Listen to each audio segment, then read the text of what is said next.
Deskripsi teknis kode masalah OBD2, komunikasi terburuk dengan modul kontrol pencahayaan, depan, apa artinya?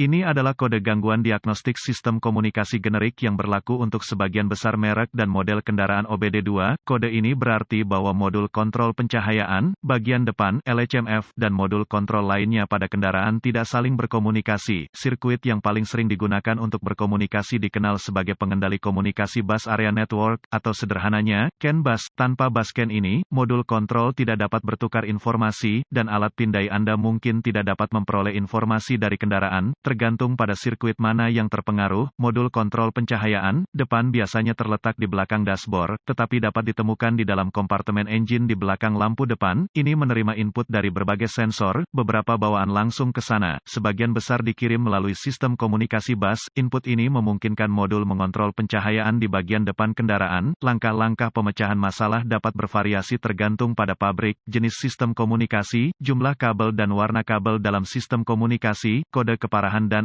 gejala. Tingkat keparahan dalam kasus ini selalu parah karena masalah keselamatan yang timbul dari kemungkinan modul tidak menerangi jalan setapak di depan kendaraan. Gejala kode U0182 dapat meliputi, tidak ada pencahayaan depan, penerangan depan sebagian, indikator pencahayaan aktif di instrumen klaster, pusat pesan, penyebab. Biasanya penyebab kode ini diatur adalah, buka di sirkuit CAN bus plus atau pendek untuk daya atau ground di salah satu sirkuit bus CAN, tidak ada daya atau ground ke modul LHMF, jarang, modul kontrol rusak. Prosedur diagnostik dan perbaikan. Titik awal yang baik adalah selalu memeriksa buletin layanan teknis (TSB) untuk kendaraan khusus Anda. Masalah Anda mungkin merupakan masalah yang diketahui dengan perbaikan yang diketahui dilakukan oleh produsen dan dapat menghemat waktu dan uang Anda selama diagnosis. Pertama, perhatikan apakah ada kode kesalahan diagnostik lainnya. Jika salah satu dari mereka terkait dengan komunikasi bus atau terkait baterai pengapian, diagnosa terlebih dahulu. Kesalahan diagnosis diketahui terjadi jika Anda mendiagnosis kode U0182 sebelum ada kode dasar yang didiagnosis dan diberhentikan secara menyeluruh. Jika alat pindai Anda dapat mengakses kode kesalahan dan satu-satunya yang Anda dapatkan dari modul lain adalah U0182, coba akses ke modul kontrol pencahayaan, depan, LHMF. Jika Anda dapat mengakses kode dari LHMF, maka kode U0182 dapat terputus-putus atau kode memori. Jika tidak dapat mengakses LHMF, maka kode U0182 yang diatur oleh modul lain aktif, dan masalahnya ada di sana sekarang. Kegagalan yang paling umum adalah gangguan sirkuit yang menyebabkan hilangnya daya atau ground ke modul kontrol pencahayaan, depan. Periksa semua sekring yang menghidupkan modul LHMF pada kendaraan ini. Periksa semua alasan untuk LHMF, temukan lokasi titik pemasangan ground pada kendaraan dan pastikan bahwa koneksi ini bersih dan kencang. Jika Anda harus, lepaskan, ambil sikat kawat kecil dan larutan soda kue, air dan bersihkan masing-masing, baik konektor dan di mana itu terhubung. Jika ada perbaikan yang dilakukan, hapus kode masalah diagnostik dari memori, dan lihat apakah kode U0182 kembali atau jika Anda dapat berkomunikasi dengan modul LHMF. Jika kode tidak kembali atau komunikasi dibuat kembali, maka sekring, koneksi kemungkinan besar adalah masalah Anda. Jika kode kembali, cari koneksi komunikasi CAN bus pada kendaraan Anda. Yang terpenting adalah konektor LHMF, yang biasanya terletak di belakang dashboard, tetapi dapat ditemukan di dalam kompartemen mesin di belakang lampu depan. Lepaskan koneksi kabel baterai negatif sebelum mencabut konektor pada modul LHMF. Setelah ditemukan, periksa secara visual konektor dan kabel, cari goresan, gesekan, kabel kosong, bintik-bintik terbakar atau plastik meleleh, tarik konektor terpisah dan hati-hati memeriksa terminal, bagian logam, di dalam konektor, lihat apakah mereka terlihat terbakar atau memiliki warna hijau yang menunjukkan korosi. Gunakan pembersih kontak listrik dan sikat bulu plastik jika diperlukan pembersihan terminal, biarkan kering dan oleskan pelumas listrik tempat terminal bersentuhan. Sebelum menghubungkan konektor kembali ke LHMF, lakukan beberapa pemeriksaan tegangan. Anda harus memiliki akses ke voltmeter digital, DVOM. Pastikan Anda memiliki kekuatan dan ground di LHMF. Dapatkan akses ke diagram pengkabelan dan tentukan dari mana kekuatan utama dan alasannya masuk ke LHMF. Hubungkan kembali baterai sebelum melanjutkan. Dengan LHMF masih terputus,